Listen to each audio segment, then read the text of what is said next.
The sound of running water froze Noah in place.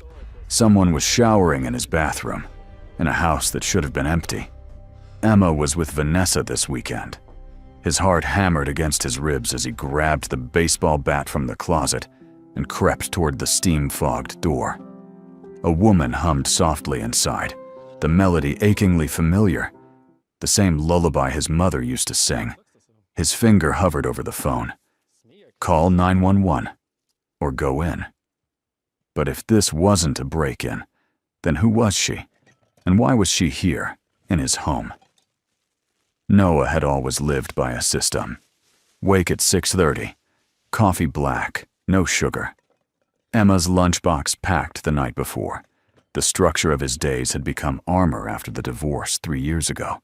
He was an architect by trade, decent at his job, better at compartmentalizing.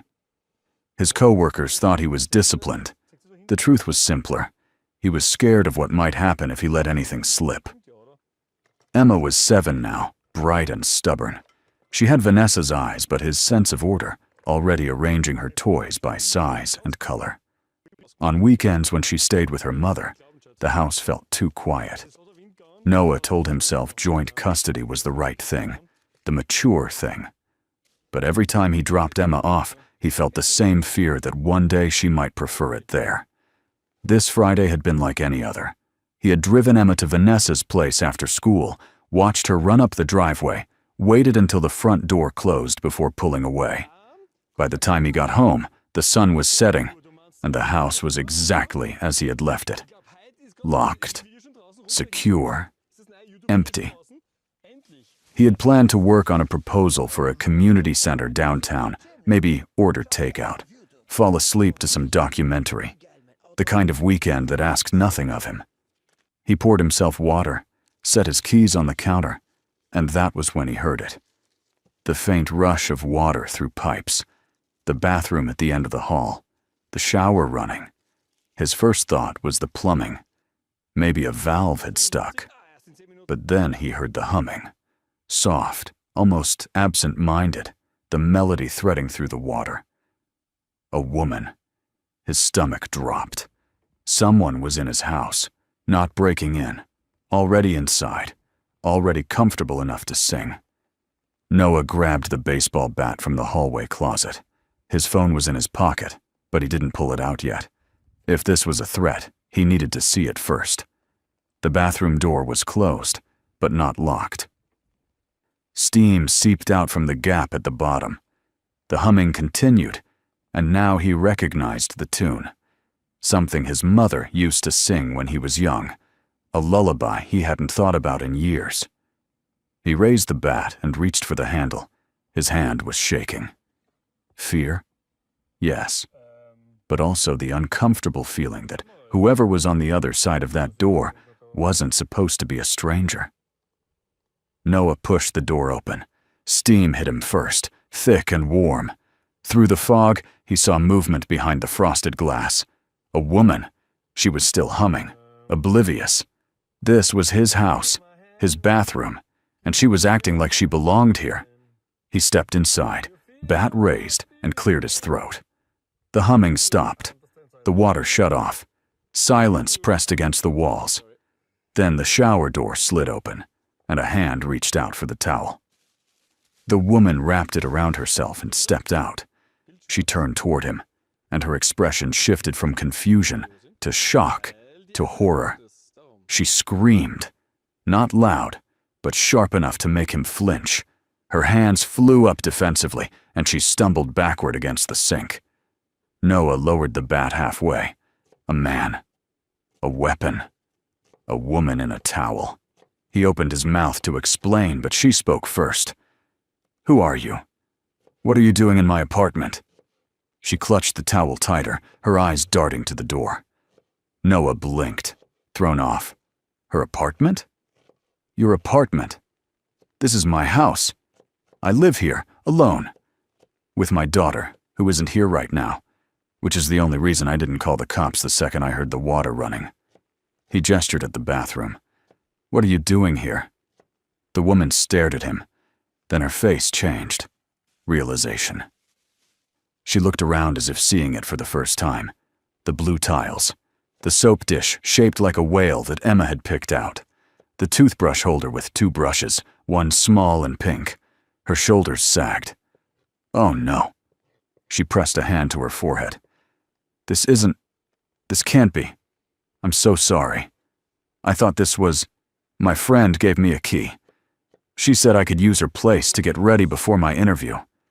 I just moved here, and she told me the address, and I must have written it down wrong. Or she gave me the wrong key. But I swear I didn't break in. I didn't mean to. Noah lowered the bat completely, resting it against the wall. She appeared genuine, terrified even. He ran a hand through his hair. His instinct told him to call the police, but something about the way she stood there, apologetic, made him hesitate. She didn't look dangerous. She looked lost. What's your name? His tone was less sharp now, but still guarded. Eliza. My name is Eliza. Noah stood in the doorway. Eliza was still wrapped in the towel, shivering slightly. She had grabbed her clothes from the counter, a blouse, slacks, things that looked too formal. She held them like a shield. I really am sorry. I know how this looks. I know you have every right to call the cops. She met his eyes, and there was something raw in her expression. I've been trying so hard to start over here, and this job interview is the first real shot I've had in months. I thought I finally had something going right, and now? She stopped herself. You don't need to hear all that. Noah crossed his arms, running through the options. He could call the police. That was the safe choice. But it would take time. Questions. Reports. And for what? A woman who had mistaken his house for someone else's? It felt like overkill. Where's this interview? The question surprised him. Eliza blinked. Downtown. At an architecture firm. I'm a designer. Sustainable building practices. It's in an hour. I don't even know where I am or how I'm going to get there on time. Noah glanced at the clock. 5:15. If she left Neo, she could still make it. You can finish getting ready here, but I'm staying in the hallway. Door stays open. And when you're done, you leave. Straight out the front door. Understood? Eliza's eyes widened. You're serious? After I just... Why? Noah shrugged. Because you made a mistake, and I've made plenty of those. He picked up the bat and stepped back. You've got 20 minutes. Eliza nodded, somewhere between relief and disbelief. She closed the door halfway. Noah leaned against the opposite wall, phone in hand, ready to dial 911 if anything felt wrong. He could hear her moving inside. It felt surreal, standing guard while a stranger got dressed for a job interview. Part of him wondered if he was being naive. But another part, the part that remembered what it felt like to be desperate, couldn't bring himself to make the call. When Eliza emerged 15 minutes later, she looked different, pulled together, professional. She handed him the towel, folded neatly. Thank you. I won't forget this. Noah nodded, stepping aside. Good luck with the interview. She walked toward the front door, and just before she left, she turned back. I owe you one. Then she was gone, and Noah was alone again. Wondering what the hell he had just done. Noah didn't expect to hear from Eliza again, but 3 days later, his phone buzzed. Got the job. Thank you for not calling the cops. Coffee sometime? I owe you. He stared at the message before responding. Glad it worked out. He didn't mention coffee. He didn't need complications. But Eliza was persistent. She texted again 2 days later with a cafe name, a time, and a question mark. Noah almost ignored it. His schedule was tight between work and Emma. The divorce had taught him that opening doors to new people meant risking the equilibrium he had fought to build. Still, something about Eliza's texts felt different. Not desperate, just hopeful. He agreed to meet her on a Wednesday afternoon when Emma was at school. The cafe was small, overpriced, trying too hard to look vintage. Eliza was already there, sitting by the window.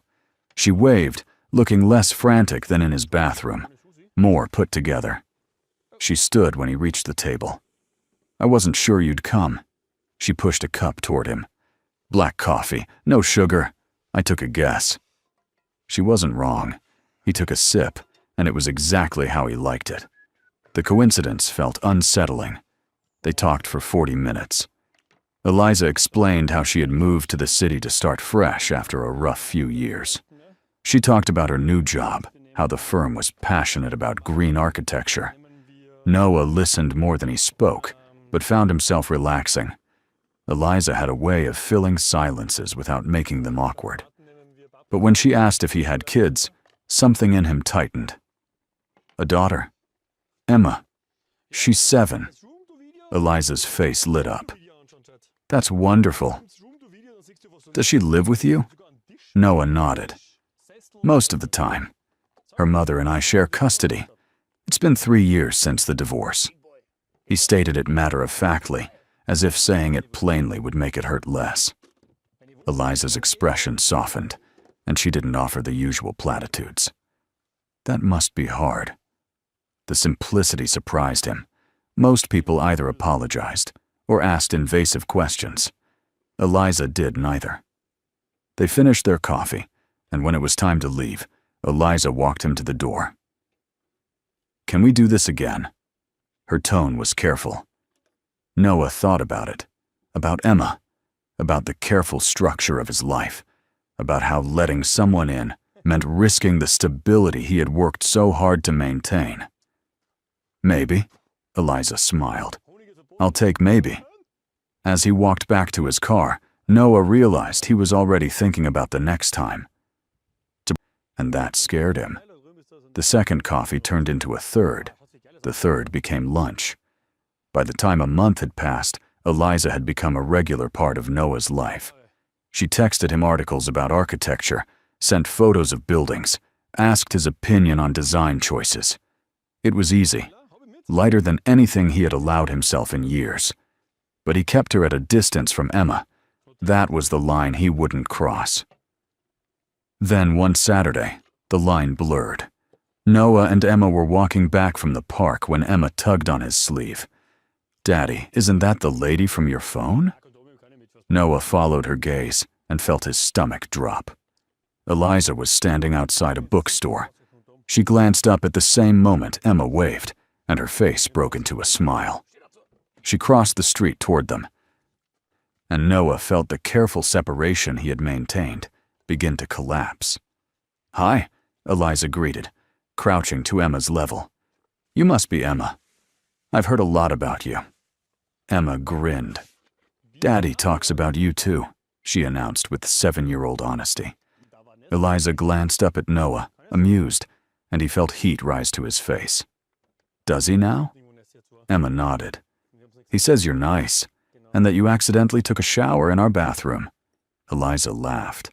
"That's true. I did. It was very embarrassing." Emma was already pulling Eliza toward the car, talking about the swings and ducks and the Lego castle she was building at home.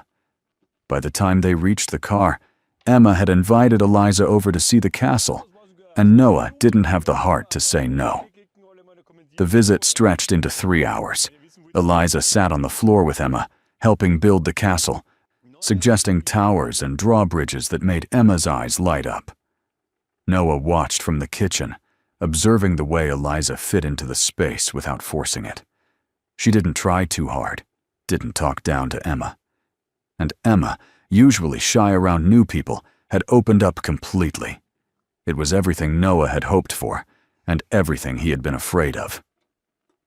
That night, after Eliza left, and Emma was asleep, Noah's phone rang. Vanessa's name flashed on the screen. "We need to talk," Vanessa announced without preamble. Her tone was tight, controlled. Noah leaned against the counter, bracing himself. About what? Though he already knew. About the woman Emma won't stop talking about. Eliza, right? The one who broke into your house? Noah closed his eyes. She didn't break in. It was a misunderstanding.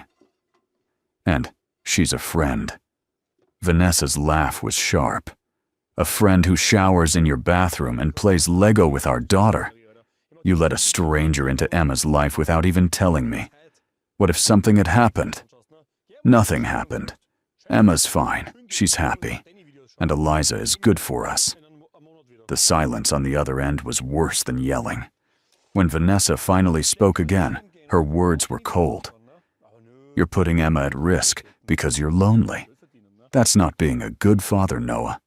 That's being selfish. The line went dead. He stood there in the dark kitchen and felt the foundation he had been building start to crack. The conversation with Vanessa hung over Noah for days. She didn't call back, but the silence felt heavier than any argument. Eliza noticed the shift before he mentioned anything. They were having coffee at her apartment when he finally told her. She listened without interrupting, and when he finished, she didn't offer solutions. She just nodded. I get it. I don't want to make things harder for you or Emma. If this is too complicated, I understand. And that was the problem. She made it too easy to want more. But complications kept mounting. 2 weeks later, Eliza got the call she had been waiting for. The firm had landed a major project in Seattle, and they wanted her to lead it. It was everything she had been working toward. She told Noah over dinner, her excitement tempered by something heavier. He saw it in the way she watched him, waiting. That's incredible. He meant it. But the words tasted like ash. Seattle was 2 hours away by plane, a different life. He thought about asking her not to go, but he couldn't. He had no right. They had been seeing each other for less than 2 months, and he had spent most of that time keeping her at arm's length because of Emma, because of Vanessa, because he was too scared to admit he wanted something for himself. Eliza reached across the table. I don't have to decide right away, she offered, though they both knew that was a lie. Noah nodded, forcing a smile. You should take it. It's what you've been working for. She pulled her hand back, and the space between them felt wider. What about us? Noah studied her and didn't have an answer. The truth was, he didn't know how to choose. Emma needed stability. Vanessa was already suspicious. If Eliza left, it would hurt, but it would be clean. No messy complications, no custody battles, no risk of Emma getting attached to someone who might not stay. But if he asked Eliza to stay, or tried to follow her, what would that mean? Uprooting Emma? Fighting with Vanessa over every decision? They talked in circles for another hour, weighing impossible options. Long distance, waiting, Eliza finding a different job locally. But every solution had a cost. When Noah left that night, Eliza walked him to the door. I'm not asking you to give up your life for me, but I need to know if there's a future here. Because if there's not, I need to move on. Noah wanted to tell her there was, but the words stuck in his throat. I don't know. It was the most honest thing he had said all night. Eliza nodded. Okay, let me know when you do. Noah thought he had time to figure it out, but time had a way of running out. 3 days later, Eliza accepted the Seattle offer. She called, her tone steady but distant. I'm leaving in 2 weeks. I think it's better this way. For both of us. Noah wanted to argue, but he couldn't find the words. He had spent so long being careful, protecting Emma from instability, that he had forgotten how to take a risk. The real breaking point came on a Thursday evening when Vanessa showed up unannounced. Emma was upstairs doing homework. Vanessa pushed past him. We need to talk. Noah followed her into the living room, bracing for the fight. Emma told me Eliza is moving to Seattle. She's been crying about it all week. Did you know that? Noah felt his chest constrict. He hadn't realized Emma had been crying. He should have noticed.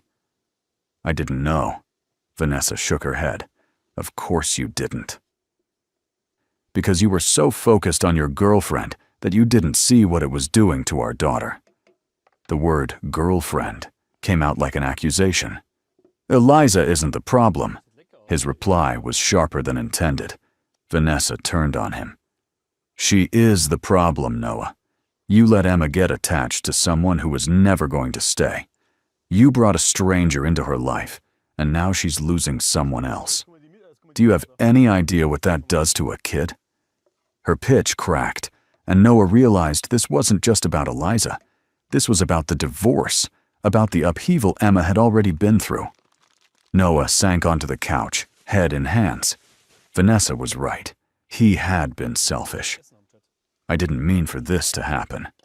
Vanessa sat down across from him, exhaustion replacing anger. I know you didn't, but it did. And we have to deal with it. They sat in silence. Finally, Vanessa spoke again, softer now. Emma needs stability, Noah. She needs to know that the people in her life aren't going to disappear. And right now, she doesn't feel that. Noah glanced up, and for the first time in years, he saw not his ex-wife, but the woman he had once loved, the mother of his child, someone just as scared and uncertain as he was. What do I do? Vanessa sighed. I don't know, but you need to figure it out. Because if you keep going like this, Emma's going to be the one who suffers. She stood up. And for what it's worth, I don't think Eliza is a bad person. I just think you need to decide what you want. Because you can't have everything, Noah. Life doesn't work that way. She left, and Noah sat alone in the quiet house, feeling like the walls were closing in. That night, after Emma was in bed, he texted Eliza. We need to talk. She responded immediately. I know. They met the next day at the same cafe, and this time, the conversation wasn't about coffee or architecture or the future. It was about endings. Eliza studied him across the table, calm but sad. You can't do this, can you? Noah wanted to lie, but he couldn't. I don't know how. Eliza nodded, resignation in her eyes. Then maybe it's better if I just go. Noah spent the weekend in a fog.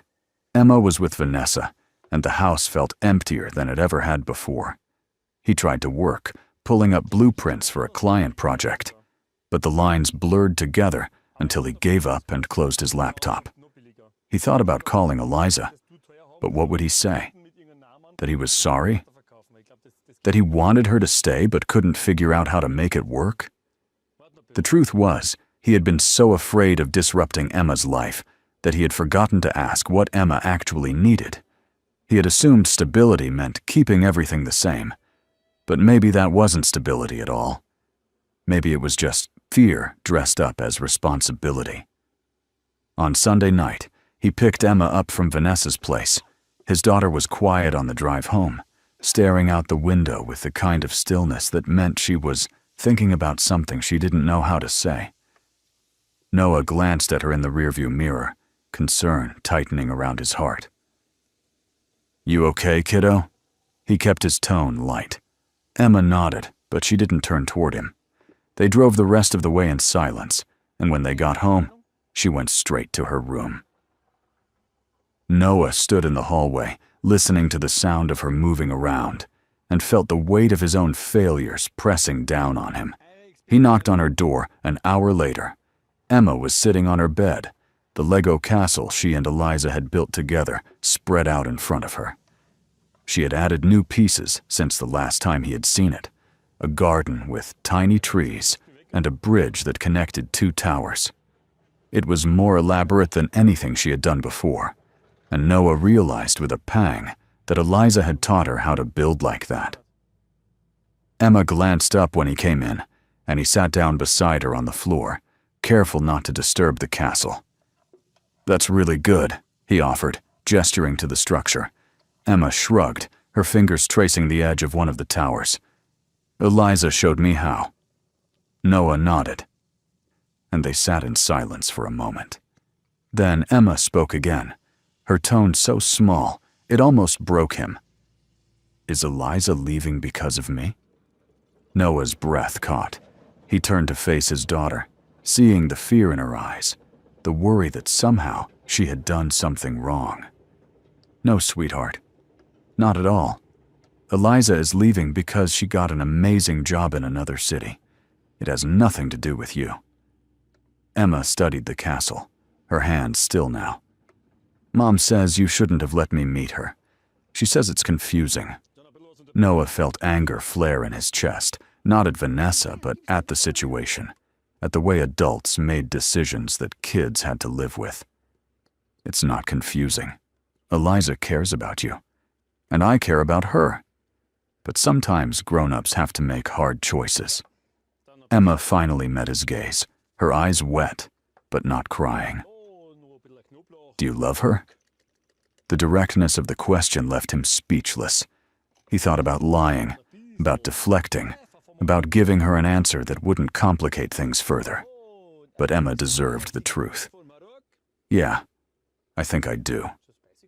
Emma nodded, processing this information with the seriousness only a 7-year-old could muster. Then she said something that shifted everything. Eliza told me that families aren't just people who live together. She said families are people who choose to stay, even when it's hard. Is that true? Noah stared at his daughter, the words hitting him harder than anything Vanessa had said, harder than any fear he had been carrying. Emma had just given him the answer he had been too scared to see. Yeah, that's true. Emma leaned against him, and he wrapped his arm around her, holding her close. Then maybe you should tell Eliza that. Noah closed his eyes, feeling the pieces finally start to fall into place. His daughter had just shown him what he needed to do, and for the first time in weeks, he felt like he could breathe. The next morning, Noah called his boss before the workday started. He had been at the firm for 8 years, reliable and consistent, the kind of employee who never asked for special treatment. But he was asking now. He explained the situation in broad strokes, leaving out the details that didn't matter, and focused on what he needed. Flexibility. The option to work remotely a few days a week. A schedule that would let him be present for Emma while still keeping up with his projects. His boss listened without interrupting, and when Noah finished, there was a long silence on the other end of the line. You've never asked for anything like this before. Noah gripped the phone tighter, bracing for rejection. I know, but I need it now. Another silence, shorter this time. Let me talk to HR. I think we can make it work. Relief washed over Noah, so strong it made his knees weak. Thank you. He hung up and immediately called Vanessa. She answered on the third ring, her tone wary. What's wrong? Noah took a breath, steadying himself. Nothing's wrong. I need to talk to you about Emma, about Eliza, about everything. They met that afternoon at a coffee shop halfway between their houses. Vanessa arrived first, and when Noah walked in, she was already sitting at a corner table, her hands wrapped around a mug. He sat down across from her, and for a moment, neither of them spoke. Then Noah started talking. He told her about the conversation with Emma, about what their daughter had said, about the realization that he had been so focused on protecting Emma from change, that he had forgotten to show her what it looked like to fight for something that mattered. He told Vanessa that Eliza wasn't a threat, that she respected boundaries, that she had never tried to replace anyone. And he told her that he loved Eliza, that he wanted to make it work, and that he needed Vanessa's help to do it. Vanessa listened, her expression unreadable. When he finished, she set her mug down and leaned back in her chair. You're really serious about this? It wasn't a question. Noah nodded. I am. Vanessa studied him for a long time, and he could see her weighing the risks, the complications, the potential for things to go wrong. Then she sighed, and some of the tension in her shoulders eased. I don't want Emma to get hurt. I know you don't either. But if you're going to do this, you have to do it right. No half measures. No backing out when it gets hard. Noah met her gaze, and he saw the same fear he had been carrying, the same desire to protect their daughter at all costs. I won't back out. Vanessa nodded slowly, and something shifted between them, a tentative understanding that felt fragile but real. "Okay, but I need you to keep me in the loop. If things change, if Eliza is going to be around Emma more, I want to know. Not because I don't trust you, but because Emma deserves to have both of us on the same page." Noah agreed without hesitation. "Deal." That night, he called Eliza. She answered on the second ring, her tone cautious. "Hey." Noah didn't waste time. "Don't go to Seattle. Or if you do, let me come with you. Or let's figure out something in between. I don't know what the answer is, but I know I don't want to lose you." There was silence on the other end, and for a terrifying moment, Noah thought he was too late. Then Eliza spoke, her words thick with emotion. "You're serious?" "I'm serious. I talked to my boss. I can work remotely part of the week, and I talked to Vanessa. She's not thrilled, but she's willing to work with us. I know it's not perfect, but I want to try." Eliza let out a breath, and he could hear the smile in her reply. "I don't need perfect, Noah. I just need you to show up." He closed his eyes, relief flooding through him. "I'm here. I'm not going anywhere." They talked for another hour, mapping out possibilities, discussing logistics, planning a future that felt uncertain but worth fighting for. And when they finally hung up, Noah felt lighter than he had in months. He didn't have all the answers, but he had something better. He had hope. 3 months later, Eliza turned down the Seattle offer. She called the firm and explained that her circumstances had changed, that she had found something in her current city worth staying for. They were disappointed, but understanding. And within 2 weeks, she had started laying the groundwork for her own studio. It was a risk, the kind of leap that terrified her in the best possible way. But it was hers. She focused on sustainable design, working with local developers who wanted to build greener, smarter, more compassionate spaces.